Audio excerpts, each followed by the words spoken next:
Olá pessoal, essa aula de hoje é de uma revisão de literatura, tá? Do conteúdo que eu passei para vocês, que é o trovadorismo.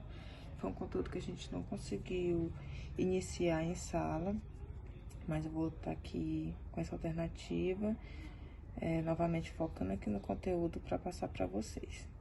Bom, primeiro, o que eu queria que vocês entendessem é que o que a gente estuda em literatura no ensino médio são os movimentos literários. É a forma, é a manifestação de como é que a literatura surgiu, de como é que esses movimentos se desenvolveram. E para entender tudo isso, a gente tem que entender que a literatura, ela é, querendo ou não, uma imitação da arte. E a arte é a imitação da vida. Por isso que a gente vai precisar ver a questão do contexto histórico, o que é que estava se passando nessa época, para poder entender como foi que se desenvolveu a literatura. Primeiramente, os primeiros manifestos, as primeiras manifestações de leitura, elas aconteceram na Idade Média. A Idade Média é o berço, ela é o local, né? Dentro da cronologia histórica, foi no período da Idade Média que a literatura começou a se desenvolver, que é um processo muito gradual, né? Não é algo que surgiu assim. A gente sabe que primeiro a leitura, ela era um processo muito, como é que eu posso dizer, restrito. Não eram todas as pessoas que tinham acesso à leitura nessa época. E as poucas pessoas que tinham acesso à leitura eram praticamente 2% de toda a população da Europa que tinha acesso à leitura durante a Idade Média, mais precisamente no século XII. Então, para vocês verem, 2% de toda a população ter acesso à leitura é muito pouco. E eu posso dizer ainda que esses 2% que tinham acesso à leitura, eles estavam apenas e somente dentro das igrejas. Porque esse período é um período em que a igreja dominava todo o pensamento, toda a sociedade da Idade Média, toda a sociedade da Europa, nesse momento era comandado pela Igreja Católica, que é o que vocês vão ver também mais na frente. E assim, como só 2% da população tinha acesso à leitura, e esses 2% eram normalmente freis, padres, abades ou qualquer outra figura relacionada à Igreja Católica, a gente vai ver que esse processo é muito gradual. Ele vai acontecendo aos poucos, tá? Então, a gente vai entender como foi que a leitura, a literatura, ela saiu de dentro dos mosteiros e foi se desenvolvendo para poder chegar até as camadas mais populares da sociedade da época. Então, vamos lá.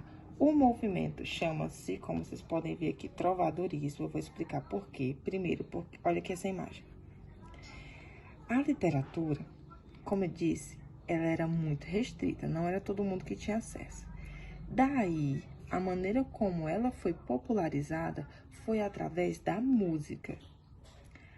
A produção literária da época era somente feita através de poesias. Então, quando as poesias passaram a ser musicadas, as pessoas, os artistas principalmente, tinham acesso a esse conteúdo. Eles pegavam a poesia feita geralmente por quem tinha acesso à leitura, né? Eles pegavam essas poesias feitas pelos trovadores, que eram as pessoas que faziam essas poesias. Esses trovadores cediam essas poesias às pessoas que colocavam melodia nela e essas poesias passavam a ser cantadas. Foi dessa forma que a poesia, a literatura em si, ela começou a ganhar um contexto, ela começou a se espalhar e se disseminar por toda a Europa. E isso a fortalecer a esse movimento que a gente pode chamar de trovadorismo. Como vocês podem ver aqui, ó, podemos dizer que o trovadorismo foi a primeira manifestação literária da língua portuguesa e surgiu no século XII, em plena Idade Média. Convém dizer também que a literatura, a gente estuda como conteúdo, né, como matéria escolar, ela, primeiro em Portugal, para depois a gente chegar aos poucos na nossa literatura brasileira. Por isso que vocês vão ver que eu vou falar muito de Portugal, porque a nossa língua, a língua portuguesa, ela veio primeiro lá de Portugal para depois vir parar aqui no Brasil, né? Através dessa história que todo mundo já sabe, da colonização e tudo mais. Dentro do contexto histórico, a gente vai ver, foca aqui, ó, a gente vai ver que nesse período as pessoas eram totalmente dominadas por toda a ideologia da Igreja Católica. Eu acho que vocês já estudaram isso em história também, quando estudaram a Idade Média. E essa visão que coloca Deus como o centro de todas as coisas chama-se visão teocêntrica ou teocentrismo. O teocentrismo é uma característica muito marcante desse movimento, tá? Então, a visão teocêntrica, ela regia a visão das pessoas dessa época e é aquela que coloca Deus como o centro de todas as coisas. Deixa eu exemplificar para vocês. Por exemplo, uma família na Idade Média, ela só fazia o que a Igreja Católica ordenava, pedia, o que estava dentro dos dogmas da igreja, o que era correto segundo a religião, porque elas viviam muito sob esse pensamento. Aí você me diz, professora, mas por que eles não se revoltavam ou deixavam de fazer coisas que eles achavam que não era correto, mas que a Igreja Católica pregava, como, por exemplo, a cobrança de impostos? Por que eles continuavam fazendo isso? Porque eles não tinham acesso à leitura. E como eles não sabiam ler, eles não saberiam ter acesso à Bíblia, para poder ler e ver que aquilo tudo que estava acontecendo era errado, que aquele dízimo que eles eram cobrados era uma coisa muito exacerbada, exagerada, e que aquilo estava errado e que não era para eles estarem fazendo aquilo. Portanto, como eles não tinham acesso à leitura, daí eu também afirmar cada vez mais que a leitura é poderosa, e daí vocês têm, né, esse exemplo aí para tomar como base. Leitura é muito poderosa, tá? E para vocês verem, eles viviam de maneira muito medíocre, as pessoas que não viviam na realeza, né, nos castelos, porque a gente está falando da Idade Média, a época dos cavaleiros da Távola Redonda, aquele todo contexto, né, da Idade Média.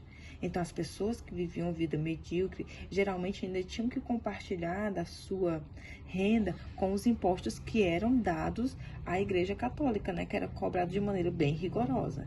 Então, isso tudo é para enfatizar que a visão da época é a visão teocêntrica, que o que prevalece na época, acho que vocês viram na minha atividade, tinha alguma pergunta sobre isso, o que prevalece, uma das características marcantes desse movimento é o teocentrismo, tá? É aquela visão que coloca Deus como o centro de todas as coisas, daí a Igreja Católica tem um poder tão grande sobre a Europa durante a Idade Média. Outra característica estética desse movimento é a arte gótica. Eu acho que vocês viram isso também na disciplina de artes.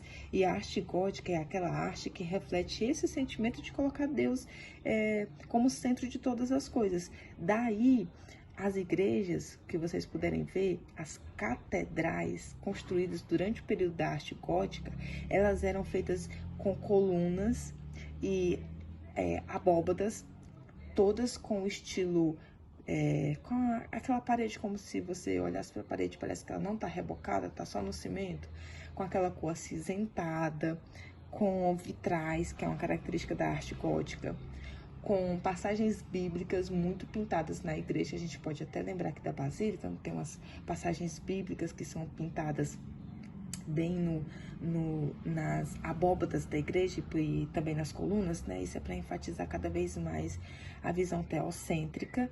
E na arte gótica, uma das características mais marcantes são aquelas artes, aquelas torres que são bem pontiagudas e bem altas, porque as pessoas tinham a concepção de que quanto mais alto, mais perto do céu, mais perto da santidade, mais próximo de Deus, né?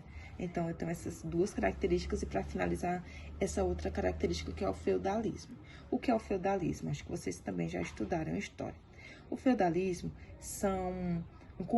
é um conjunto de relações sociais baseadas na submissão. Deixa eu explicar. Você tem o senhor feudal, ele é dono da terra, ele concede a terra a um vassalo, esse vassalo pode plantar, pode sobreviver, pode colher, pode vender seus frutos através daquele plantio naquela terra do senhor feudal, só que ele acaba devendo ao senhor feudal, acaba devendo submissão. tudo que o senhor feudal precisar, ele vai estar lá para socorrer. Por exemplo, nas guerras medievais que aconteciam muito, o vassalo era totalmente responsável pela segurança do senhor feudal. E daí vai, né? Geralmente, quem era dono das terras, ele cedia, ele era detentor, né? Morava no castelo e tal, e ele detentia aquelas terras próximas ao castelo. Aqueles vassalos construíam suas casinhas próximas ao castelo, e ali começava a surgir o que hoje em dia são as cidades, né? Primeiro de maneira bem bucólica, bem campestre, né? Bem nas aldeias do campo e depois mais próximas ao castelo. Agora, voltando a falar da questão da literatura, o marco, quando eu digo assim, um marco inicial, quer dizer que obra é responsável por dizer, com essa obra que surgiu o trovadorismo? É a chamada Cantiga da Ribeirinha. Professora, por que é uma cantiga, já que a gente está falando de literatura? Mas como eu expliquei no início, a literatura era feita através da poesia na época.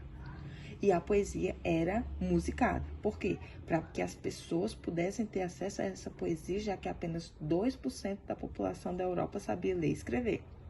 Então, a primeira cantiga de que se tem notícia, que é o marco do início do trovadorismo, é chamada Cantiga da Ribeirinha, também chamada de Cantiga da Guarvaia, que foi escrita por um cara chamado Paio Soares de Taveirós. Geralmente, a gente atribui que essa cantiga foi escrita em 1189 ou 1198, para você ter ideia de que não tem uma exatidão aqui nessa data, certo? E que essa fase da literatura portuguesa vai até o ano de 1418, quando surge o quinhentismo, ok? Então, continuando aqui, falando da Cantiga da Ribeirinha, a história diz que o Paio Soares de Taveirós, ele era muito apaixonado por uma moça, né, que a gente, no português da época, que não é o português que a gente fala agora, que eu preciso explicar isso direitinho, o português dessa época que não é essa língua portuguesa, esse idioma que a gente fala agora. O idioma dessa época era o galego-português, que era uma mistura do português com o espanhol, com o galaico, que eram muitos idiomas que prevaleciam por toda a região ali da Península Ibérica, tá? Então, é um português diferente. Você vai ver que em algumas produções dessa época aqui, por exemplo, deixa eu citar um exemplo, o homem se refere à sua amada como senhor. Mas isso vem daqui, ó, das relações de feudalismo, que a gente vai ver que vai ter também a relação da vassalagem amorosa nesse período, tá? E você vai ver que a Cantiga da Ribeirinha conta a história que ela foi feita pelo Paio Soares de Taveirós, que era apaixonado por uma dona mesmo, que o nome na época era dona, uma senhor, o seu senhor, que não tinha um feminino, depois que surgiu o feminino senhora, que era geralmente para expressar essa soberania. Ela era o senhor do Paio Soares de Taveirós.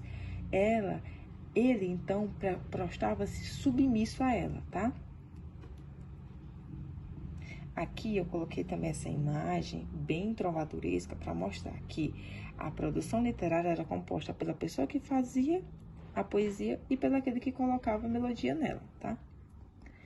Os trovadores, eles geralmente eram artistas na lírica medieval, os trovadores eram artistas de origem nobre, que eles faziam as poesias, mas quem as cantavam e as tocavam eram chamados de jograis, tá? Eu preciso também dizer, que eu cobri até numa atividade, que as trovas que passaram a ser chamadas de cantigas, as poesias musicadas, elas eram compiladas, como assim? Eram agremiadas, juntas. Elas eram conservadas, guardadas.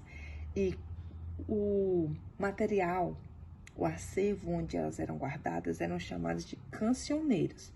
Daí eu tenho os 3 principais cancioneiros: o cancioneiro da biblioteca, o cancioneiro da ajuda e o cancioneiro da Vaticana, que eram as 3 bibliotecas onde estavam compiladas, guardadas as principais cantigas da época. Eram esses 3, da Biblioteca Nacional, da Ajuda e da Vaticana. Da Vaticana é porque essa biblioteca fica no Vaticano. A Biblioteca Nacional fica em Lisboa e o Cancioneiro da Ajuda acho que também fica em Lisboa, se eu não me engano. Essa imagem que eu coloquei no material que eu mandei é para representar os artistas da época. Os trovadores, menestréis, jograis, segréis e até as soldadeiras ou jogralesas, que eram as moças até que tinham uma fama, né, de acompanharem os jograis e trovadores quando eles se apresentavam, geralmente na corte, às vezes nas aldeias, levando essas manifestações artísticas, tá? Então, aqui você pode estar lendo, copiando direitinho esse material, que eu só coloquei mais para ilustrar a situação para vocês. Agora, isso aqui é muito importante a gente salientar e vocês entenderem. Os tipos de cantigas. Como eu falei para vocês, cantiga é a poesia musicada. E essas poesias musicadas foram separadas em dois grandes grupos. As que falavam de sentimentos e as que falavam de críticas, ok? Esse esquema, ele tá aqui elaborado de uma maneira perfeita. Ele vai mostrar para vocês bem direitinho como é que a gente estuda as cantigas. Primeiro, as cantigas, você separa elas em duas. As líricas, que falam de sentimentos, e as satíricas, que vão fazer críticas. E quando elas falarem de sentimentos, elas vão falarem desse sentimento de duas maneiras, que são as cantigas de amor e as cantigas de amigo, que eu vou já explicar. E quando as cantigas forem fazer críticas, ou seja, forem fazer sátiras, que são as satíricas, elas vão fazer também de duas maneiras, que são as de escárnio e a de maldizer. Então, vamos aqui para as cantigas de amor. As cantigas de amor eram feitas e cantadas, né? Claro que nenhuma mulher tinha acesso à literatura, nenhuma mulher sabia ler ou escrever, mas as cantigas de amor eram produzidas por um eu lírico, ou seja, a voz desse poema é um eu lírico masculino que canta o seu amor a uma mulher. Geralmente ele se coloca numa posição inferior a ela, geralmente ele é o vassalo dela, ela é soberana a ele, e por uma questão hierárquica, geralmente ela era de uma classe social superior, ele de uma classe social inferior, e ele faz poesias para ela contando esse sofrimento por esse amor não correspondido. Essa cantiga de amor surgiu na França, numa região chamada Provença. Geralmente eu posso dizer que ela foi trazida através desses eventos religiosos que vinham para a corte e esses contatos que tinham de corte para a corte.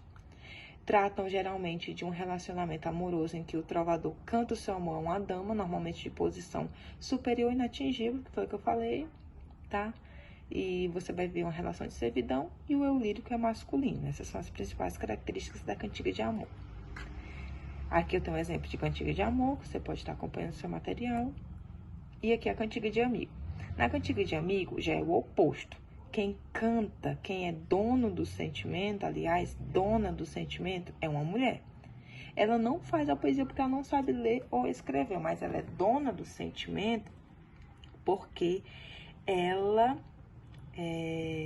como eu posso dizer, canta a saudade que ela tem do seu amigo.